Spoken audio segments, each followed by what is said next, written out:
Well, we finally got Tangaroa back in the water, but we still haven't started the Cummins. This week we're answering your questions from last week's video, including whether Tangaroa was ever extended, what gas tastes like, don't ask, and if we can use metal filler on the pitting. And as always, we've got solid question of the day that actually sent me down a bit of a Google rabbit hole. Thanks for watching the launch video. Hey, at least we're floating now. Hey everybody, welcome to this week's Your Questions Answered. This is all about our last week's video of us going in the water before starting the engines and all the little projects that we had to finish up along the way. So we're just going to dive right into it. First one up from Tim Olson. Where do you store your cute mini truck? Well, the cute mini truck is living at our house right now. We've still got a house in Victoria and our son's living there and the truck is there at the moment. However, it is up for sale. So hopefully we'll get some bites on that and we'll get that out of the driveway soon because the brother and sister-in-law would probably really appreciate that. We also have a cute little mini car. At that one we're keeping. It's actually sitting in a container right now and there's a little bit of video that we're going to show you here of us on our exploring channel putting that car into the container. Oh my gosh. These are the ramps. I feel like this is going to be one of those YouTube videos when the car falls off and damages itself. Clear it? Yeah, you're clear it. You're going to hit the metal though. Okay. Okay, you're on the top, you're good. Oh my poor Kiki. Next question up from Hertmond, and we get this question a lot. Has the boat always been this long or has it been extended at some point? So as far as we can tell from reading in the information on the boat that we do have, the boat was extended sometime in the 80s in Mexico by 13 feet. And all of that is tankage back there and storage, so it's a much welcome addition to the boat. And as for tankage on the back of the boat, we've got another 700 gallons of water back there and 1,400 gallons of diesel. So that is almost half of our diesel capacity sitting in that aft tank. So huge benefit for us for big cruising. Next question is from Michael Baldwin, 4156, over in Australia. He says, why do Americans call petrol, gas? It's not a gas, it's liquid fuel. Weird. Well, short story is gas is a short form for gasoline, not gaseous. So it's just describing a different thing in a short form. As far as why they call it gasoline here rather than petrol, your guess is as good as mine. I do not have the history of gasoline. Got a good question here from Urban Jansen 4408. I'm a fan of the work on your boat. One question, are you going to clean up the teak so it will be brown again? Personally, I hate gray teak. Honestly, that is going to 100% depend on where we are in the world. In the Pacific Northwest, it is incredibly maintenance intensive to keep varnish on a boat. It is so wet, so damp. It is just incredibly challenging. We're not in the Caribbean where we got lots of sun all the time. We can stay on top of it all the time. It's just wet up here and it's wet for prolonged periods of time. So it's really going to depend on where we are. We do occasionally clean the teak decks, get them back to nice brown again. They don't stay that way, obviously. So like I said, it's going to all depend on where we are, conditions, how we feel, if we're sitting on a dock and we want the boat to look even better. That's pretty much it. Speaking to Janice, because she's the one that handles all of this external maintenance, we will be varnishing the rails again at some point, just the cap rails and the handrails on the side. For the teak decks though, we won't be doing much with that. It'll be a rare point where we clean it up and it'll go back to nice brown teak again, but we're not going to maintain it as a nice brown teak. It's too much effort all the time to be on top of that. But yes, we will get some varnish on the rails and that'll look pretty tip-top. Okay, next question we have is from DJKD8UE. Oh my God, you didn't say the F word, did you? Yes, we did. And I wager that there is going to be plenty of more of that to come because that's part of our vocabulary. It's our descriptor for a lot of things negative. So yes, it was the F word and it will happen again. And if it's coming from Janice, you got to remember, she was a cop for 20 plus years. So that happens. Next question from K. Kim. What does gasoline taste like? Well, I find it's kind of like strawberries with a side of chantilly cream. No, it tastes like shit. I wouldn't recommend it to anyone. It doesn't make a good seasoning for anything. No, it's terrible. But I did have to taste it because I wanted to know if it was gasoline, water, salt water. So I had to do something. That's typically the easiest way to tell if it's got some saltiness in it.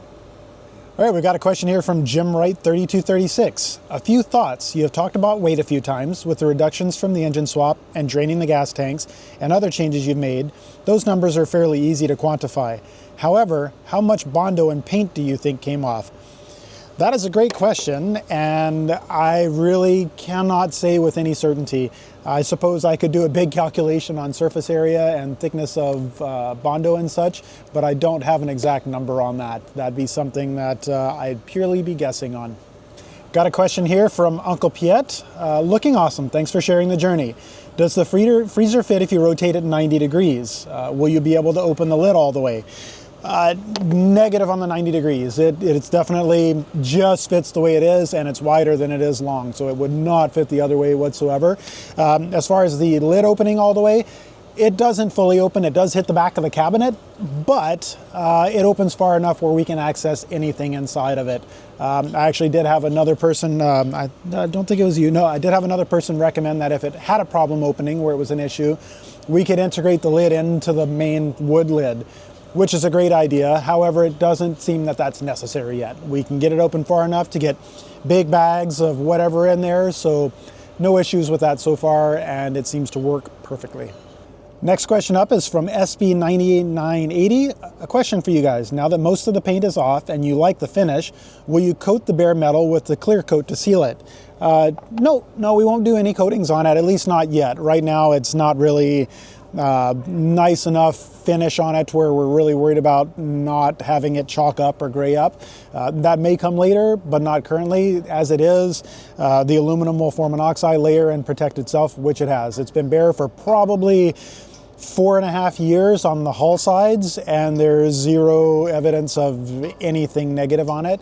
And if you look around as well, like we're surrounded by aluminum boats. They're quite common up here in the Pacific Northwest, and they just last. You can look at any of them, even this one next to us on the sides. There's nothing on that, and they just hold their finish. So we're going to keep it bare. No coatings yet, but see where the future takes us. Okay, we got a question from Melchizedek 077. Can you use aluminum rivets instead of iron screws? Was just thinking that might be a good option with dissimilar metals and all.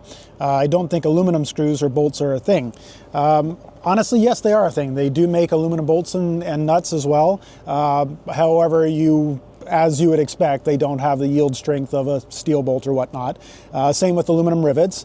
And then, yeah, you could use aluminum rivets for a lot of things as long as it's not a high load situation or something like that. Typically what they do on, say, aircraft is rather than the typical pop rivet gun that you would normally see in aftermarket automotive where you've got the pin that mushrooms the head of the rivet, they make what's called a solid rivet, and it is exactly as it sounds. It's a solid chunk of aluminum, and what happens is you have an impact hammer on one side and a bucking bar on the other side, and you hammer that in and it mushrooms the head of that aluminum, and they're a lot stronger because you don't have the hole through the center. So yes, it could be done. Does require special tools for that, and it does require a bit of skill level with that as well. We'll just stick to some standard fasteners on this boat. I don't think we'll move to aluminum rivets. Next up, we got a question from Fuman2108. Being fearless, Janice. A dirty mind is a terrible thing to waste. Yes, it is. We tend to be in that mindset most of the time. But his question is, what are those tanks for? Trim or fueling or small boat or a tender? From what we understand, and we've had people actually comment that seem to have intimate knowledge with this boat, is they were for toys. So your tenders or whatever else you might have that burns fuel. And there apparently used to be some really skookum pumps back in there as well, which have at some point in the boat's history gone on walkabout. So sadly, now they're going to be for nothing. Right now, they're just empty, buoyancy only. Maybe one day we'll convert them to additional diesel. Don't know. That's we'll see what happens with that in the future. I can tell you though that for the foreseeable future, they will not be gas. I really just am not comfortable having integral gas tanks on the boat. I've seen too many bad things happen with that, and yeah, we're gonna keep gasoline out of the equation on that. Okay guys, we got 2 more questions here before the question comment of the day. Next one up is from Rick Dunner 5181. Just a thought, what is the likelihood that grinding the paint and fairing off the top side compensates for the change in weight of the new engines? Was there enough to equal the difference between the old and new engines? I'd imagine there was a fair bit of weight taken off, but honestly, I doubt it was enough to compensate for the engines. I mean, we're talking probably 5,000 pounds of weight difference, and I have a hard time believing that we had pulled that much Bondo. I might, for the heck of it, one day just do a calculation based on surface area, just to see kind of what weight we might have removed, but it's going to be a super rough guess on what we actually lost on the boat. But yeah, I'd be curious to know, but I doubt it was as much as what we lost in weight. Okay, and the last question is from Michael German 232. Is it possible to use all metal body filler on the deep pitting?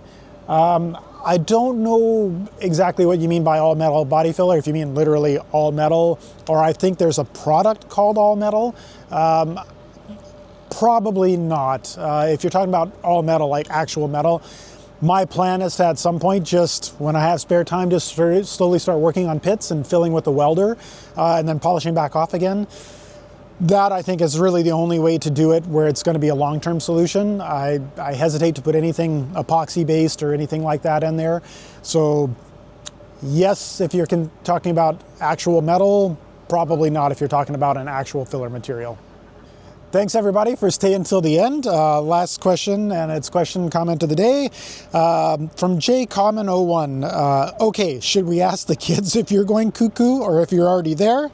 LOL, teasing. And as for getting rid of the gas on the boat, did you give it Binu?